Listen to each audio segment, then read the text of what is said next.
और अब अगली खबर, सीबीएसई की 10वीं के गणित और 12वीं के अर्थशास्त्र के परीक्षा लीक मामले में दिल्ली पुलिस की जांच जारी है। दोबारा परीक्षा की तारीख का ऐलान अब तक नहीं हुआ। देश भर में लाखों छात्र गुस्से में है।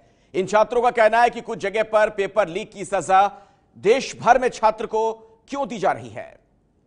सीबीएसई के 2 पेपर लीक हुए, जगह जगह अब विरोध प्रदर्शन देखने को मिल रहा है।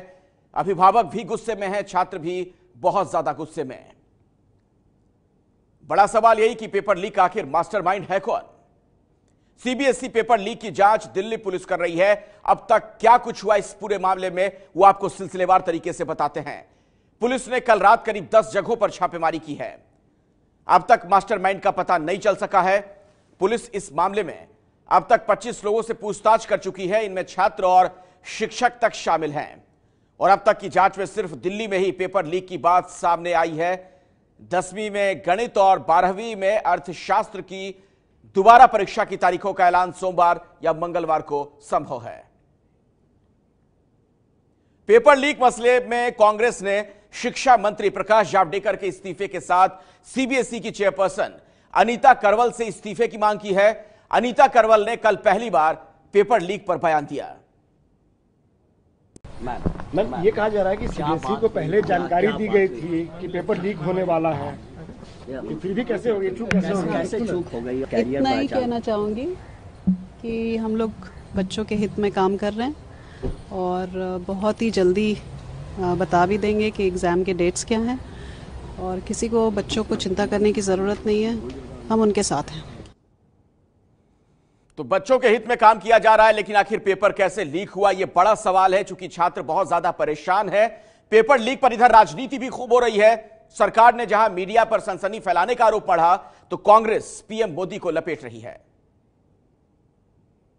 इसकी सेंसेशनलिज्म को न बढ़ाते हुए मैं ये आश्वस्त करना चाहता हूं कि हम सिस्टम भी सुधरेंगे, गुनहगारों को भी पकड़ेंगे और उनको सजा दिलाएंगे। बिल्ली को दूध की रखवाली नहीं बिठा सकते, कोई निष्पक्ष जांच संभव नहीं।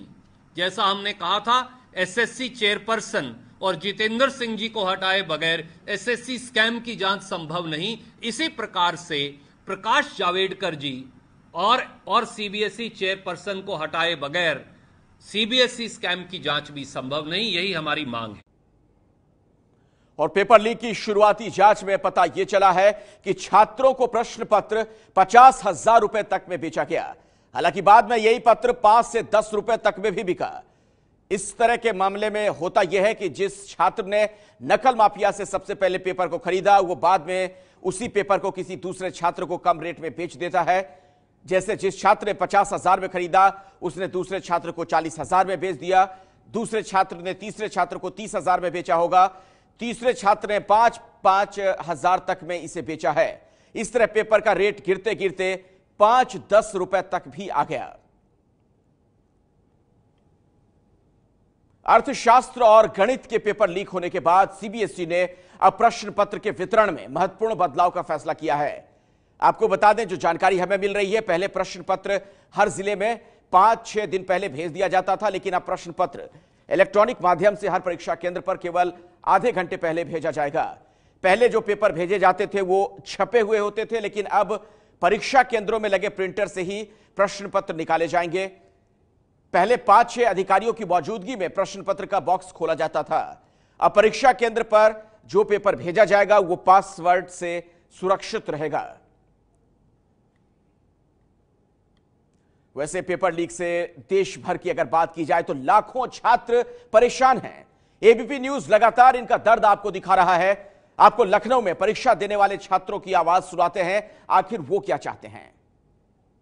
प्रोफेशनल कोर्सेज के लिए अप्लाई करना था हम लोगों को, उसके लिए आगे स्टडीज़ करनी थी, कंटिन्यू उसके लिए प्रिपरेशन करनी थी, बट अब वो टाइम हम लोग को इसमें फिर यूटिलाइज करना पड़ेगा। पेपर लीक पे तो सीबीएसई बोर्ड को ही हम लोग जिम्मेदार ठहराएंगे, क्योंकि ये स्टूडेंट्स के हाथ में तो है नहीं ये सब चीज़ें। सीबीएसई की कंट्रोलिंग ही नहीं सही रही होगी, तभी पेपर लीक हुआ होगा। जहाँ पर जिस एरिया में पेपर लीक हुआ है वहीं पर री एग्जाम ले लें, सबका ना लें। तो छात्रों की मेहनत पर पानी फेर दिया इस घटना ने। पंजाब के लुधियाना में भी सीबीएसई छात्रों से एबीपी न्यूज ने बात की है। हम लोगों ने तो ईमानदारी से पेपर दिया है, हमारे पास पेपर नहीं आ पाया। अगर हमारे पे क्यों इतना कर रहे हैं, इतना मतलब डिफिकल्टी, हमने इतनी लेबर लगाई पेपर देने के लिए, पर नहीं आ पाया, हमें वो आया।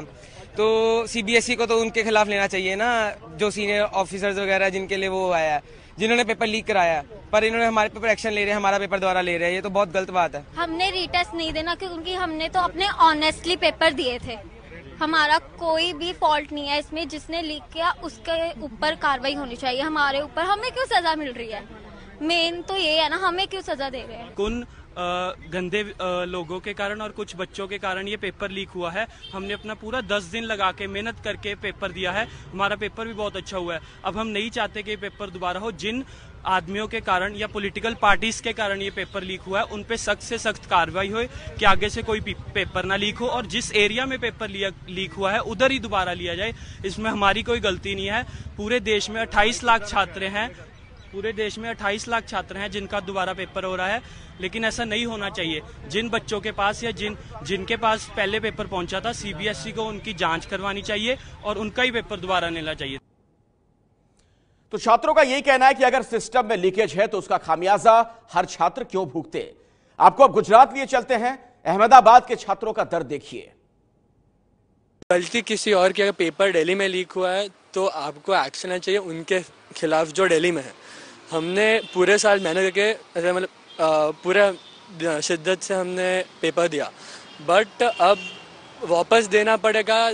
काफ़ी निराशा है क्योंकि हमने मेहनत की थी इसके पहले भी, और हमारे एंट्रेंस एग्ज़ाम्स हैं। अगर ये एग्ज़ाम डिले होती है तो हमको और कम दिन मिलेंगे बाकी सब एंट्रेंस एग्जाम्स देने के लिए। अभी एग्ज़ाम्स हो गया है तो हमारा अभी नेक्स्ट एग्ज़ाम है, तो हमने उसके लिए प्रिपरेशन चालू कर दिया है। तो हमने उस एग्ज़ाम का था वो अब थोड़ा माइंड में थोड़ा डिडक्ट होता ही रहेगा, एंड तो अभी उस एग्ज़ाम के लिए हमको वापस पढ़ना पड़ेगा। हम पूरे साल से मेहनत कर रहे हैं और अभी हमको फिर से मेहनत करना पड़ेगा। एंड वो एग्ज़ाम जिन लोगों के लिए अच्छा गया वो उनके लिए बहुत बुरी बात है, क्योंकि अब पेपर डिफ़िकल्ट भी निकलेगा तो वो उनके स्कोर लेस होने की बहुत चांस। वो बहुत गलत बात है कि सीबीएसई जो एक इतना बड़ा बोर्ड है तो उनको इस सब का बहुत स्ट्रिक्ट चेकिंग वगैरह सब रखनी चाहिए कि ये पेपर लीक ना हो जाए, और इनकेस हो जाता है तो उन लोगों को पनिशमेंट देनी चाहिए जिन लोगों की वजह से पेपर लीक हुआ है।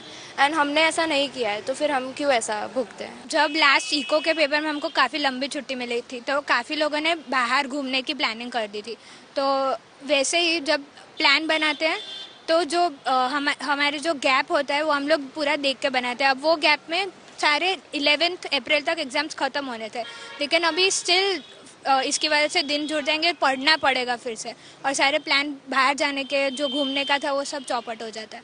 तो इसके लिए बहुत गुस्सा आ रहा है कि ये क्यों हुआ सीबीएसई वालों से।